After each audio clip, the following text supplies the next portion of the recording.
मैं एक ENT specialist हूँ। आज मैं आपको जानकारी देना चाहती हूँ ear infection in babies and children. बच्चों में ईयर इन्फेक्शन बहुत ही कॉमन होता है। उससे पहले मैं थोड़ी जानकारी आपको कान के बारे में देना चाहती हूँ। कान हमारा 3 हिस्सों में बटा हुआ है। एक हमारा एक्सटर्नल, जिसको हम बाहर का ईयर जो हमें दिखाई देता है वो, फिर आता है हमारा मिडल ईयर और फिर आता है हमारा इनर ईयर। तो सबसे पहले जो हमारा एक्सटर्नल ईयर, जिसको हम बाहरी कान कहते हैं, उसमें हमारा क्या क्या प्रॉब्लम्स हो सकती हैं जिससे बच्चा परेशान हो सकता है। तो बेसिकली बच्चा हमें एज अ पेन बताएगा कि कान में उसको दर्द हो रहा है, या बच्चा बहुत ही छोटा है, 1 साल से छोटे वाले बच्चे बहुत ज़्यादा क्राई करेंगे, अनकंट्रोलेबल उनका रोना रहता है, हमें समझ में नहीं आता कि बच्चा रो क्यों रहा है। तो इन केसेस में क्या हो सकता है कि हमारे कान में वैक्स हो सकता है। दूसरी चीज़ होती है कि कोई फॉरेन बॉडी हो सकती है। बहुत बार क्या होता है कि हमें समझ में पता नहीं चलता, बच्चे कुछ भी उठा के अपने कान में डाल लेते हैं और हमें नहीं नोटिस होता, और वो अंदर जाके कान में फिर इन्फेक्शन कर देता है। तीसरी चीज़ है कि फंगल इन्फेक्शन। फंगल इन्फेक्शन हमारा जब होता है जब अगर कान में पानी चला गया है, जो बहुत कॉमन होता है। अगर कान में पानी चला गया तो उसके कारण हमारे कान में फंगल इन्फेक्शन हो सकता है। तो ये कंडीशंस हैं कि एक आप जाके एक ईएनटी स्पेशलिस्ट को दिखाएं। फिर आता है हमारा मिडल ईयर, जिसमें हमारे कान का जो पर्दा होता है उसमें इन्फेक्शन हो जाता है। तो बच्चों में आम तौर में सबसे कॉमन होता है एक्यूट ओटाइटिस मीडिया या फिर ओटाइटिस मीडिया विद डिफ्यूजन।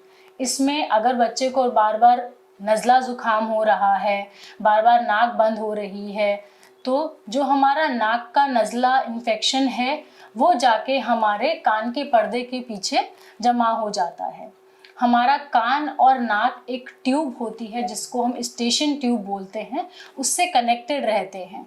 तो इससे जो इन्फेक्शन है नाक का, हमारे नाक से कान में चला जाता है। तो इसमें बच्चे को बहुत ज़्यादा पेन होता है और फीवर आता है, बच्चा खाना पीना बंद कर देता है।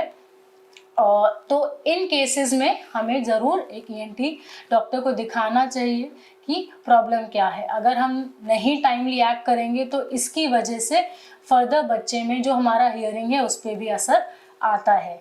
ऐसे केसेस में हमें क्या होता है कि हमें एक एंटीबायोटिक की ज़रूरत होती है, नाक के कुछ स्प्रेज देने पड़ते हैं, दर्द के लिए हमें उनको पेन किलर्स देना पड़ता है। एक बहुत कॉमन होता है कि बच्चों में बार बार सर्दी ज़ुकाम होना।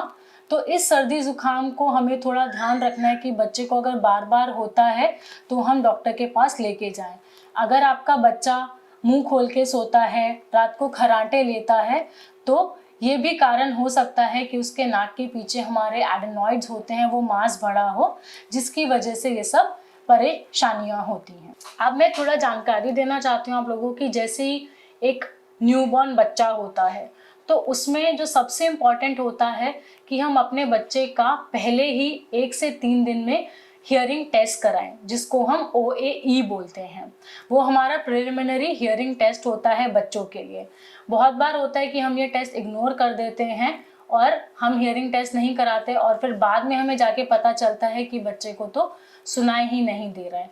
तो मेरी सारे पेरेंट्स से एक रिक्वेस्ट है कि एक OAE टेस्ट हर बच्चे का होना चाहिए। और हम क्या क्या सावधानी बरत सकते हैं कि बच्चों को इन्फेक्शन ना हो कान में, नाक में, क्योंकि हमारा जो कान, नाक, गला है सब इंटरकनेक्टेड होता है। और पहले 1 साल में बच्चे को बहुत ज़्यादा सर्दी ज़ुकाम होता है। बार बार हमने देखा है कि हर 1.5-2 महीने में बच्चे को सर्दी ज़ुकाम लग जाता है। वो होना भी नॉर्मल है क्योंकि बच्चा बहुत छोटा होता है एंड धीरे धीरे उसकी इम्यूनिटी डेवलप होती है। तो हमें थोड़ा बस ये ध्यान रखना है कि वो ज़्यादा सीवियर ना हो। तो टाइमली एक्शन लेके, अगर आप देखते हैं कि बच्चा बहुत परेशान हो रहा है, तो मैं कहना चाहूँगी कि डॉक्टर से जाके ज़रूर मिलें। घर पे अननेसेसरी अपने आप कोई इलाज ना करें। बहुत बार देखने में होता है कि बच्चे को अगर कान में दिक्कत होती है तो सब लोग बोलते हैं कि लहसुन और तेल गरम करके आप डाल दीजिए।